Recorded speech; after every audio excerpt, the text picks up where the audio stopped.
ओम शांति। अव्यक्त महावाक्य है 18/5/69। 18/5/1969 का ये महावाक्य है। रूहानी ज्ञान, योग के ज्योतिष। आप सभी ने बुलाया या बाप दादा ने आप सभी को बुलाया है? आप सभी ने बुलाया या बाप दादा ने आप सभी को बुलाया है? किसने किसको बुलाया है? जो बच्चे बाप के कर्तव्य के निमित्त बने हुए हैं उन्हों को यह बात हर वक्त याद रहती है कि हमें हर समय हर हालत में एवर रेडी और ऑल राउंड होना है। अगर यह दो बातें सभी में आ जाए तो सर्विस का सबूत श्रेष्ठ निकल सकता है। लेकिन नंबरवार पुरुषार्थ अनुसार यह बातें हैं। आप निमित्त बने हुए बच्चों को यह स्लोगन याद रहना चाहिए। आप इसको नोट भी कर सकते हैं। बाबा क्या बोलते हैं कि आप निमित्त बने हुए बच्चों को यह स्लोगन याद रहना चाहिए कि हम जो कर्म करेंगे मुझे देख और सभी करेंगे। हम जो कर्म करेंगे मुझे देख और सभी करेंगे। हर समय अपने को ऐसा समझो जैसे ड्रामा के स्टेज पर सभी के सामने हम पार्ट बजा रहे हैं। तो क्या याद रखना चाहिए कि हम जो कर्म करेंगे मुझे देख और सभी करेंगे। हर समय अपने को ऐसा समझो कि जैसे ड्रामा के स्टेज पर सभी के सामने हम पार्ट बजा रहे हैं। एक होता है कि अपने आप से रिहर्सल, एक होता है स्टेज पर सभी के सामने पार्ट बजाना। तो स्टेज पर एक्ट करने वाले को अपने ऊपर कितना ध्यान रखना रहता है। एक एक एक्ट पर हर समय टेंशन रहता है। हाथों पर, पाँवों पर, आँखों पर, सभी पर ध्यान रहता है। अगर कोई भी बात नीचे ऊपर होती है तो एक्टर के एक्ट में शोभा नहीं देती। तो ऐसे अपने को समझकर चलना है। 3 मिनट का रिकॉर्ड जब भरते हो तो कितना ध्यान देते हो? आप सभी अपने 21 जन्मों का रिकॉर्ड भर रहे हो तो भरते समय बहुत ध्यान रखना है। रिकॉर्ड में जरा भी नीचे ऊपर हो जाता है तो रिकॉर्ड हमेशा के लिए रद्दी हो जाता है। तुम्हारा भी 21 जन्मों के लिए सतयुगी राजधानी का जो रिकॉर्ड भरता है तो वह रद्द न हो जाए। रद्द हुआ तो फिर दूर हो जाते हैं। तो यह सोचना चाहिए हमारे हर कर्म के ऊपर सभी की आँख है। एक्टर्स जब देखते हैं कि हमको सभी देख रहे हैं तो खास अटेंशन रहता है। कोई देखने वाला नहीं होता है तो अलबेलापन रहता है।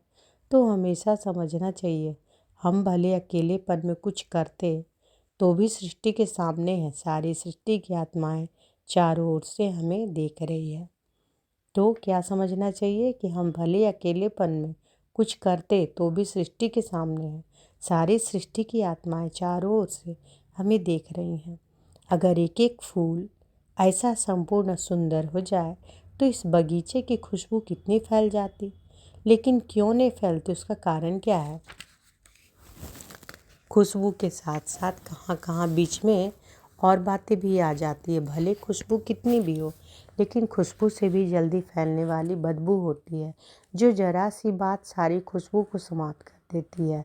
अविनाशी खुशबूदार जिसको सदा गुलाब कहते हैं। एक होता है सदा गुलाब, दूसरा होता है गुलाब, तीसरा होता है रूहे गुलाब। पहला नंबर है रूहे गुलाब। वह रूह की स्थिति में रहता है और रूहानी रूह के हमेशा नज़दीक है। ऐसे है रूहे गुलाब। और दूसरी क्वालिटी वह है जो वह फिर सर्विस में बहुत अच्छे रहते हैं, बाकी रूहानी स्थिति में कमी है। तो चेक करना है कि हम कौन सा गुलाब है ना। बाबा क्या बोल रहे हैं? कौन सा गुलाब? रूहे गुलाब। एक गुलाब। तो रूहे गुलाब कौन है? पहला नंबर में रूहे गुलाब। वह रूह की स्थिति में रहता और रूहानी रूह के हमेशा नज़दीक है। ऐसे हैं रूहे गुलाब। दूसरी क्वालिटी जो है वह फिर सर्विस में बहुत अच्छे रहते हैं, बाकी रूहानी स्थिति में कमी है। सर्विस में धारणा में अच्छे हैं, संस्कार शीतल है। खुद अपने को क्या समझते हो? किस नंबर का फूल समझते हो? कांटे तो यहाँ हो भी ना सके। मैं तो सभी गुलाब, लेकिन गुलाब है तो सभी गुलाब, लेकिन गुलाब में भी फ़र्क। जो रूहे गुलाब होंगे उनकी निशानी क्या होंगी? तो कौन कौन सा गुलाब है? एक है सदा गुलाब, दूसरा होता है गुलाब, तीसरा होता है रूहे गुलाब। रूहे गुलाब रूह की स्थिति में रहता है और रूहानी रूह के हमेशा नज़दीक होता है। तो बाबा कहते हैं कि है तो सभी गुलाब, लेकिन गुलाब में भी फ़र्क है। जो रूहे गुलाब होंगे उनकी निशानी क्या होगी? आप लोगों को मस्तक की रेखा परखनी आती है? ज्योतिष बने हो व नहीं? बाप दादा जो ज्ञान और योग की ज्योतिष दिखाते हैं उनसे क्या देखते हो? हर एक के मुखड़े से, नैनों से, मस्तक से मालूम पड़ता है। इसमें भी विशेष मस्तक और नैनों से मालूम पड़ता है। आप ज्योतिष बनकर हर एक को परख सकते हो।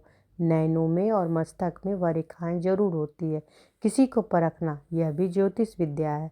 तो यह जो विद्या है परखने की, यह कईयों में कम है। ज्ञान और योग सीखते हैं, लेकिन यह परखने की ज्योतिष विद्या भी जाननी है। कोई भी व्यक्ति सामने आए तो आप लोगों को तो 1 सेकंड में उनके तीनों कालों को परख लेना चाहिए।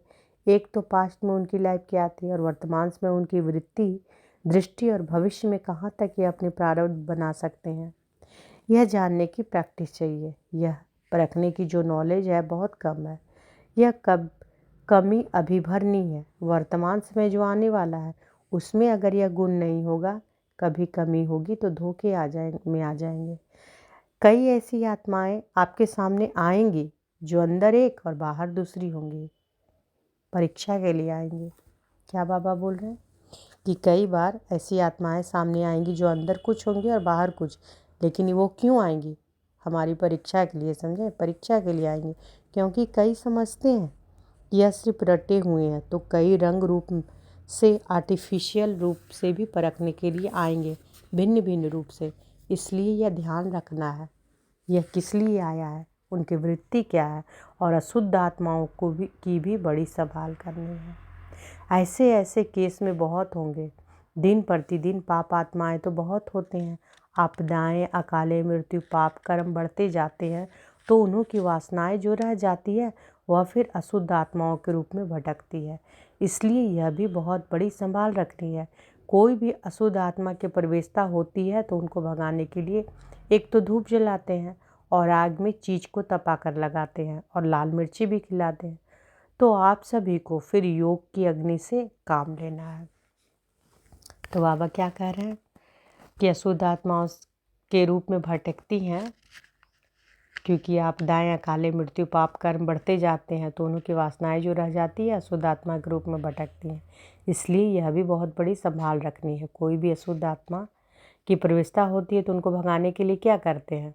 धूप जलाते हैं, आग में चीज को तपाकर लगाते हैं और लाल मिर्ची भी खिलाते हैं। तो आप सभी योग की अग्नि से काम लेना। हर कर्मेंद्रियों को योगाग्नि में तपाना। फिर कोई वार नहीं कर सकेंगे। थोड़ा भी कोई ढीलापन हुआ, कोई भी कर्मेंद्रियां ढीली हुई तो फिर प्रवेशता हो सकती है। वह शुद्ध आत्माएं भी बड़ी पावरफुल होती है। वह माया की पावर भी कम नहीं होती। यह बहुत ध्यान रखना है। और कोई प्राकृतिक आपदाएं भी अपना कर्तव्य करेंगी। उनका सामना करने के लिए अपने में ईश्वरीय शक्ति धारण करनी है। उस समय स्नेह नहीं रखना है। उस समय शक्ति स्वरूप की आवश्यकता है। किस समय स्नेह मूर्त और किस समय शक्ति रूप बनना है, यह भी सोचना है।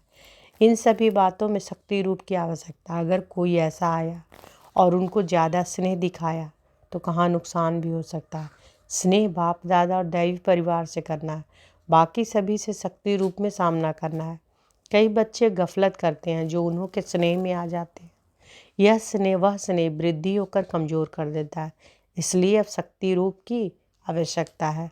अंतिम नारा भी है, भारत माता शक्ति अवतार का गायन है। गोपी माता थोड़े ही कहते हैं, अब शक्ति रूप का पाठ है। गोपिकाओं का रूप साकार में था, अब अव्यक्त रूप में शक्ति का पाठ है। हर एक जब अपने शक्ति रूप में स्थित होंगे तो इतनी सभी की शक्ति मिलाकर कमाल कर दिखाएंगे। यादगार रूप में अंतिम चित्र कौन सा दिखाया यादगार रूप में? पहाड़ को अंगुली देने। अंगुली यह शक्ति की देनी है। अंगुली क्या चीज़ की देनी है? यह शक्ति की। इससे ही कलयुगी पहाड़ खत्म होगा। इसमें हर एक की अंगुली की दरकार है। अभी वह अंगुली पूरी रीति नहीं दी है। उठाते जरूर है, परंतु कोई भी कभी सीधी, कभी कोई और, कभी टेढ़ी हो जाती है। जब पूरी अंगुली होगी तब प्रभाव निकलेगा। एक जैसी अंगुली देनी है। इस कलयुगी पहाड़ को जल्दी अंगुली देकर फिर सतयुगी दुनिया को लाना है। साकार के साथ स्नेह है तो जल्दी जल्दी इस पुरानी दुनिया से चलने की तैयारी करो। आप कहेंगे अभी सर्विस कहाँ हुई है, लेकिन सर्विस भी किसके लिए रुकी है? अगर आप हर एक शक्ति रूप में स्थित हो जाओ तो आपके जो भूले भटके भक्त हैं ना, चाहते भी चकमक चुंबक के आगे आ जाएंगे, देरी नहीं लगेगी। अच्छा।